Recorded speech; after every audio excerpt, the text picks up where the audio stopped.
ಪ್ರಶ್ನೆ 1. ಕನ್ನಡ ಚಿತ್ರರಂಗದ rebel star ಎಂದು ಯಾರನ್ನು ಕರೆಯುತ್ತಾರೆ? ಉತ್ತರ ಅಂಬರೀಶ್. ಪ್ರಶ್ನೆ 2. ಕನ್ನಡ ಚಿತ್ರ ಕೆಜಿಎಫ್ ಚಾಪ್ಟರ್ 1ರಲ್ಲಿ ರಾಕಿ ಭಾಯ್ ಪಾತ್ರ ನಿರ್ವಹಿಸಿದ ನಟ ಯಾರು? ಉತ್ತರ ಯಶ್. ಪ್ರಶ್ನೆ 3. ಕನ್ನಡ ಚಲನಚಿತ್ರ ಮುಂಗಾರು ಮಳೆ ನಿರ್ದೇಶಿಸಿದ ನಿರ್ದೇಶಕ ಯಾರು? ಉತ್ತರ ಯೋಗರಾಜ್ ಭಟ್. ಪ್ರಶ್ನೆ 4. ಡಾ ರಾಜ್ಕುಮಾರ್ ಅವರು ತಮ್ಮ ಜೀವನದಲ್ಲಿ ಒಟ್ಟು ಸುಮಾರು ಎಷ್ಟು ಕನ್ನಡ ಚಲನಚಿತ್ರಗಳಲ್ಲಿ ನಟಿಸಿದ್ದಾರೆ? ಉತ್ತರ ಸುಮಾರು 207 ಚಿತ್ರಗಳಲ್ಲಿ. ಪ್ರಶ್ನೆ 5.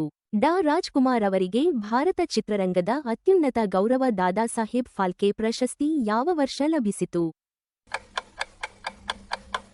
ಉತ್ತರ 1995. ಪ್ರಶ್ನೆ 6. ರಾಷ್ಟ್ರೀಯ ಪ್ರಶಸ್ತಿ ಪಡೆದ ಕನ್ನಡ ಚಿತ್ರ ನಾಗರಹಾವು ನಿರ್ದೇಶಿಸಿದ ನಿರ್ದೇಶಕ ಯಾರು? ಉತ್ತರ ರಾಜೇಂದ್ರ ಸಿಂಗ್ ಬಾಬು. ಪ್ರಶ್ನೆ 7. ಕನ್ನಡ ಚಲನಚಿತ್ರ ಇತಿಹಾಸದಲ್ಲಿ ಅತ್ಯಧಿಕ ಗಳಿಕೆ ಮಾಡಿದ ಚಿತ್ರ ಯಾವುದು?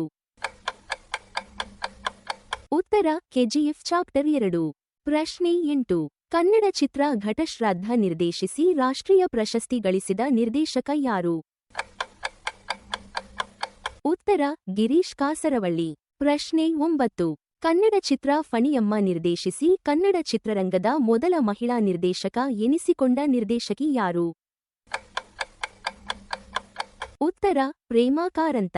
ಪ್ರಶ್ನೆ 10. ಕನ್ನಡ ಚಿತ್ರ ಸಂಸ್ಕಾರ ಯಾವ ಸಾಹಿತಿಯ ಕಾದಂಬರಿ ಆಧಾರಿತ? ಈ ಪ್ರಶ್ನೆಯ ಉತ್ತರವನ್ನು ಕಾಮೆಂಟ್ನಲ್ಲಿ ಬರೆಯಿರಿ. ಧನ್ಯವಾದಗಳು. ಲೈಕ್ ಮಾಡಿ, ಶೇರ್ ಮಾಡಿ, ಫಾಲೋ ಮಾಡಿ.